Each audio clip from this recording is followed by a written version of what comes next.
MDH ಜನ ಮಸಾಲ. ಈಗ ಕಡಲೆ ಇರಲಿ, ಹಲಸಂದೆ ಬೀಜ, ಕಪ್ಪು ಕಡಲೆ ಅಥವಾ ಬಿಳಿ ಕಡಲೆ, ಎಲ್ಲವೂ ಸ್ವಾದಿಷ್ಟವಾಗುತ್ತೆ.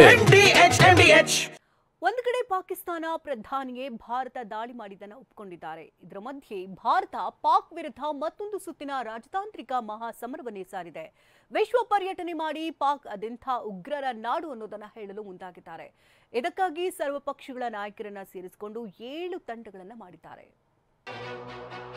ಪಾಕಿಸ್ತಾನದ ವಿರುದ್ಧ ಭಾರತದ ರಾಜತಾಂತ್ರಿಕ ಮಹಾಸಮರ. ಸರ್ವಪಕ್ಷ ಸಂಸದರ ನಿಯೋಗ ಒಳಗೊಂಡ 7 ತಂಡ ರಚನೆ.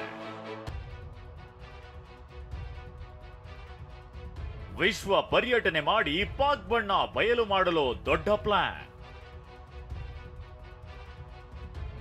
ಪಾಕಿಸ್ತಾನ ಅನ್ನೋದು ಒಂದು ದೇಶವೇ ಅಲ್ಲ, ಅದು ಉಗ್ರರ ಸ್ವರ್ಗ. ಇದನ್ನೇ ಈಗ ಜಗತ್ತಿನ ಮುಂದೆ ಸಾರಿ ಸಾರಿ ಹೇಳಲು ಭಾರತ ಮತ್ತೊಮ್ಮೆ ಸಜ್ಜಾಗಿದೆ. ಅದಕ್ಕಾಗಿ ಕೇಂದ್ರ ಸರ್ಕಾರ ಸರ್ವಪಕ್ಷಗಳ ಸಂಸದರನ್ನ ಒಳಗೊಂಡ 7 ನಿಯೋಗಗಳನ್ನ ರಚಿಸಿ ಒಬ್ಬೊಬ್ಬ ಸಂಸದರನ್ನ ಆ 7 ನಿಯೋಗಗಳನ್ನ ಮುನ್ನಡೆಸುವ ಹೊಣೆ ನೀಡಲಾಗಿದೆ. 7 ಸಂಸದರ ನಿಯೋಗದಲ್ಲಿ ಕಾಂಗ್ರೆಸ್ ಸಂಸದ ಶಶಿ ತರೂರ್ ಇದ್ದು, ಇವರ ತಂಡ ಅಮೆರಿಕಕ್ಕೆ ತೆರಳಲಿದೆ. ಬಿಜೆಪಿ ಸಂಸದರಾದ ರವಿಶಂಕರ್ ಪ್ರಸಾದ್ ಅವರ ನಿಯೋಗ ಮಧ್ಯಪ್ರಾಚ್ಯ ರಾಷ್ಟ್ರಗಳಿಗೆ ತೆರಳಲಿದೆ. ಜೆಡಿಯು ಸಂಸದ ಸಂಜಯ್ ಕುಮಾರ್ ಝಾ ಅವರ ನಿಯೋಗ ಆಗ್ನೇಯ ಏಷ್ಯಾ ರಾಷ್ಟ್ರಗಳಿಗೆ ತೆರಳಲಿದೆ. ಬಿಜೆಪಿ ಸಂಸದ ಬೈಜಯಂತ ಪಾಂಡಾ ಪೂರ್ವ ಯುರೋಪ್ ರಾಷ್ಟ್ರಗಳಿಗೆ ತೆರಳಲಿದ್ದಾರೆ. ಡಿಎಂಕೆ ಸಂಸದೆ ಕನ್ನಿಮೋಳಿ ಅವರ ನೇತೃತ್ವದ ನಿಯೋಗ ರಷ್ಯಾಗೆ ತೆರಳಲಿದ್ರೆ, ಎನ್ಸಿಪಿ ಸಂಸದೆ ಸುಪ್ರಿಯಾ ಸುಳೆ ಅವರ ನಿಯೋಗ ಪಶ್ಚಿಮ ಏಷ್ಯಾ ರಾಷ್ಟ್ರಗಳಿಗೆ ತೆರಳಲಿದೆ. ಏಕನಾಥ್ ಶಿಂದೆ ಅವರ ಪುತ್ರ ಶ್ರೀಕಾಂತ್ ಶಿಂದೆ ಅವರ ನಿಯೋಗ ಆಫ್ರಿಕನ್ ದೇಶಗಳಿಗೆ ತೆರಳಲಿದೆ.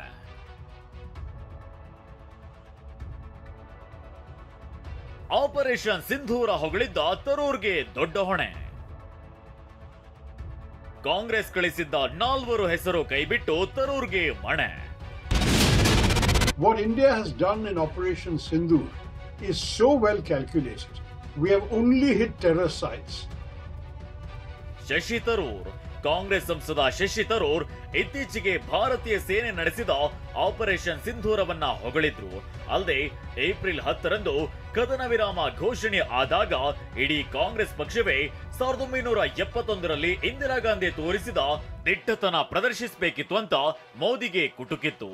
ಆದ್ರೆ ಶಶಿ ತರೂರ್ 1971ರ ಪರಿಸ್ಥಿತಿಯೇ ಬೇರೆ, ಈಗಿನ ಸ್ಥಿತಿಯೇ ಬೇರೆ ಅಂತ ಕೇಂದ್ರದ ನಿರ್ಧಾರವನ್ನ ಸಮರ್ಥಿಸಿಕೊಂಡಿದ್ರು.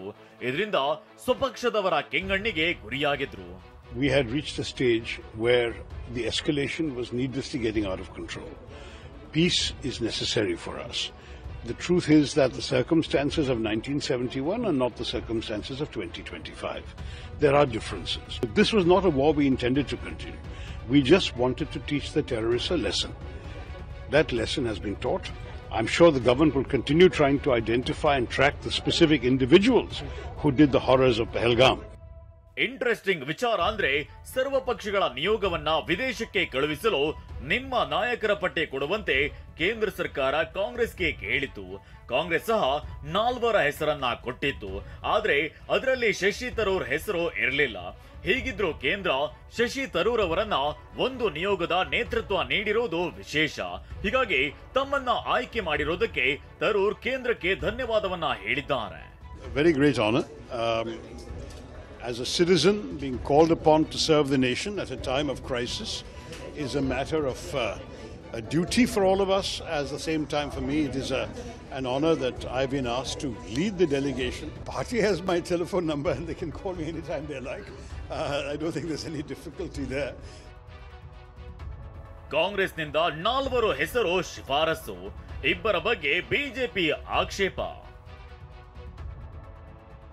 ಅಷ್ಟಕ್ಕೂ ಕಾಂಗ್ರೆಸ್ ಕಳುಹಿಸಿದ 4 ಹೆಸರು ಯಾವುದು ಅಂದ್ರೆ, ಕೇಂದ್ರದ ಮಾಜಿ ಸಚಿವ ಆನಂದ್ ಶರ್ಮಾ, ಲೋಕಸಭೆ ಉಪನಾಯಕ ಗೌರವ್ ಗೊಗೋಯ್, ಕರ್ನಾಟಕದಿಂದ ರಾಜ್ಯಸಭೆಗೆ ಆಯ್ಕೆಯಾಗಿರುವ ಡಾಕ್ಟರ್ ಸೈಯದ್ ನಾಸಿರ್ ಹುಸೇನ್ ಮತ್ತು ಲೋಕಸಭಾ ಸದಸ್ಯ ರಾಜ್ ಬ್ರಾರ್. ಇದನ್ನೇ ಪ್ರಶ್ನಿಸಿರುವ ಕಾಂಗ್ರೆಸ್ ರಾಜ್ಯಸಭಾ ಸದಸ್ಯ ಜೈರಾಮ್ ರಮೇಶ್, ನಾವು ಶಿಫಾರಸು ಮಾಡಿದ ಹೆಸರೇ ಬೇರೆ, ಕೇಂದ್ರದವರು ಆಯ್ಕೆ ಮಾಡಿದ್ದೇ ಬೇರೆ ಅಂತ ಅಸಮಾಧಾನ ಹೊರಹಾಕಿದ್ದಾರೆ. ಆದ್ರೆ ಕಾಂಗ್ರೆಸ್ ಶಿಫಾರಸು ಮಾಡಿದ ಹೆಸರುಗಳ ಬಗ್ಗೆ ಬಿಜೆಪಿ ಪ್ರಶ್ನೆ ಎತ್ತಿದೆ. ಕರ್ನಾಟಕದ ವಿಧಾನಸಭೆ ಆವರಣದಲ್ಲಿ ನಾಸೀರ್ ಹುಸೇನ್ ಅವರ ಬೆಂಬಲಿಗರು ಪಾಕಿಸ್ತಾನ ಜಿಂದಾಬಾದ್ ಅಂತ ಕೂಗಿದ್ರು. ಅಂತವರ ಹೆಸರನ್ನ ಕಾಂಗ್ರೆಸ್ ಕೊಟ್ಟಿದೆ ಅಂತ ಬಿಜೆಪಿಯ ಐಟಿ ಸೆಲ್ ಮುಖ್ಯಸ್ಥ ಅಮಿತ್ ಮಾಳವಿಯಾ ಟ್ವೀಟ್ ಮಾಡಿದ್ರೆ, ಗೌರವ್ ಗೊಗೊಯ್ ಹೆಸರು ಶಿಫಾರಸು ಮಾಡಿದ್ದನ್ನ ಅಸ್ಸಾಂ ಸಿಎಂ ಹಿಮಂತ ಬಿಸ್ವಾ ಶರ್ಮಾ ಪ್ರಶ್ನಿಸಿದ್ದಾರೆ. ಗೌರವ್ ಗೊಗೊಯ್ ಪಾಕಿಸ್ತಾನವನ್ನ ಎಂದಿಗೂ ಟೀಕಿಸಿಲ್ಲ. ಅಲ್ಲದೆ ಅವರು ಪಾಕಿಸ್ತಾನಕ್ಕೆ ಹೋಗಿದ್ದಾರೆ. ಗೌರವ್ ಗೊಗೊಯ್ ಪತ್ನಿ ಪಾಕ್ ಎನ್ಜಿಒದೊಂದಿಗೆ ಕೆಲಸವನ್ನ ಮಾಡಿದ್ದಾರೆ. ಆ ಎನ್ಜಿಒ ಐಎಸ್ಐ ಜೊತೆ ನಿಕಟ ಸಂಬಂಧ ಹೊಂದಿದೆ ಅಂತ ಆರೋಪಿಸಿದ್ದಾರೆ. This MP from Assam has never criticized Pakistan during the peak of conflict also. Then we have information that he visited Pakistan. He has not denied that. We have evidence that his wife has been paid for at least 2 years by a Pakistan-based NGO. In turn, that NGO is very close to ISI. ಇದೇ ಕಾರಣಕ್ಕೆ ಕಾಂಗ್ರೆಸ್ ಶಿಫಾರಸು ಮಾಡಿದ್ದ ಹೆಸರನ್ನ ಬಿಟ್ಟು ಶಶಿ ತರೂರ್ ಆಯ್ಕೆ ಮಾಡಿದ್ದಾರೆ ಎನ್ನಲಾಗಿದೆ.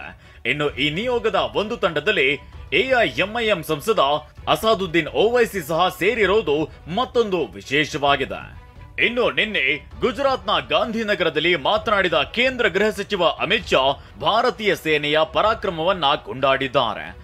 पूरी पश्चिमी सीमा पर हमला करने का दुस्साहस किया, मगर मोदी जी के समय में हमारी एयर डिफेंस सिस्टम इतनी परफेक्ट बन चुकी थी कि एक भी मिसाइल्स भारत की भूमि पर नहीं गिर पाया, एक भी ड्रोन उनका भारत की भूमि पर नहीं गिर पाया.